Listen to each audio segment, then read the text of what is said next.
લક્ષ્મી રૂપે અવતરી રે મારા કુટુંબની લાડકી, મને મારા જીવથી પણ વાલી છે મારી દીકરી, વાલી છે મારી દીકરી. હો લાડકવાઈ મીઠડી તું તો મારો રે ધબકારો, તારા પગલા થયા મારો થયો સફળ જન્મારો. હે ગજાનન આવો, રીતિ સિદ્ધિ સંગ બિરાજો.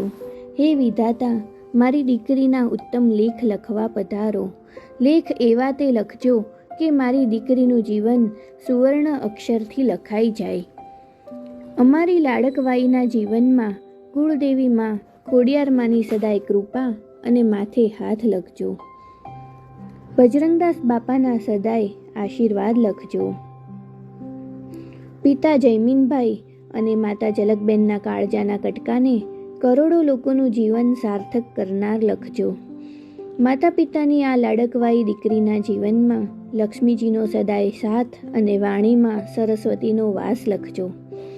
ઘરના વડીલ એવા સાકરબાના અઢળક આશીર્વાદ લખજો.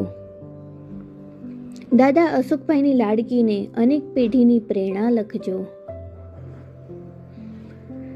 દાદી બીનાબાની લાડકીના જીવનમાં કરુણાનો અવતાર અને ખુશીઓનો ધોધ લખજો.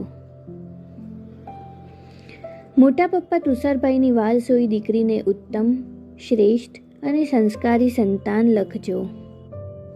અને મોટા મમ્મી જીનલબેનની લાડકવાઈનું જીવન તન, મન અને ધનથી ઉત્તમ લખજો. ભાઈ હયાનની લાડકવાઈ બેનીને સર્વશ્રેષ્ઠ લાડ લડાવનારી અને રક્ષા માટે પ્રાર્થના કરનારી લખજો. ભાઈ બહેનના જીવનમાં સુખ દુઃખનો સાથ લખજો. નાના વિષ્ણુભાઈ અને નાની નૈનાબેનના ભાણેજને મોંઘેરા માન અને નિરોગી સ્વસ્થ જીવન લખજો. મામા ઉમંગની ભાણેજનું અમૂલ્ય જીવન લખજો.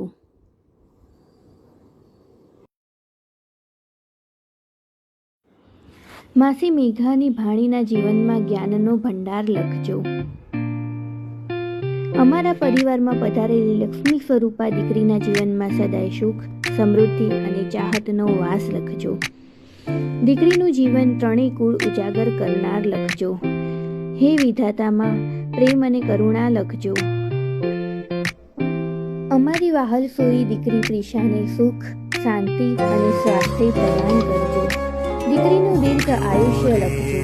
કુળદેવી માની હંમેશા સહાય અને રક્ષા લખજો.